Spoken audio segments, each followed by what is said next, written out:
বন্ধুরা, আজ তোমাদের এমন একটা জায়গায় ঘুরতে নিয়ে যাব, তোমাদের মনটা অবশ্যই ভালো হয়ে যাবে। এই শহর রানী রাসমণি ঘাট নামে পরিচিত।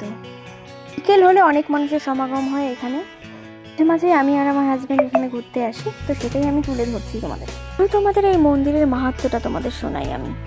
এই রাসমণি 24শে সেপ্টেম্বর 1393 সালে এই হালি শহরেই জন্মগ্রহণ করে।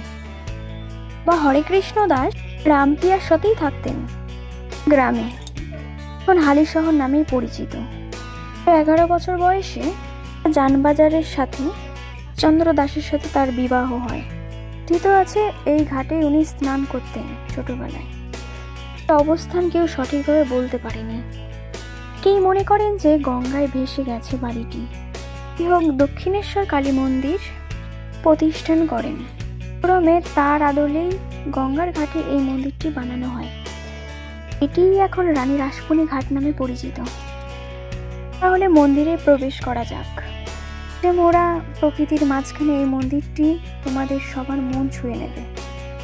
আমরা যখন গিয়েছিলাম তখন সন্ধেবেলা সন্ধে আরতি হচ্ছে, তো আমাদের পুরোহিত এখানে পুজো করছেন। নিষ্ঠাভাবে আরতি হচ্ছে, অনেকক্ষণ দাঁড়িয়ে দাঁড়িয়ে এক মনে নিষ্ঠাভাবে পুজো দেখছিলাম আমি।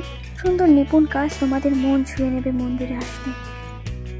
প্রত্যেক বছর 1 জানুয়ারি এই মন্দিরের প্রাঙ্গণে কল্পতরু উৎসব নামে পুজো হয়।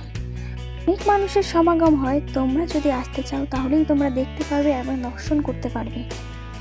প্রাঙ্গণে বহু মানুষের ভোগের আয়োজন হয়। মন্দির প্রাঙ্গণে ঘোরার পরে আমরা একটু ফুচকা খেয়ে নিলাম।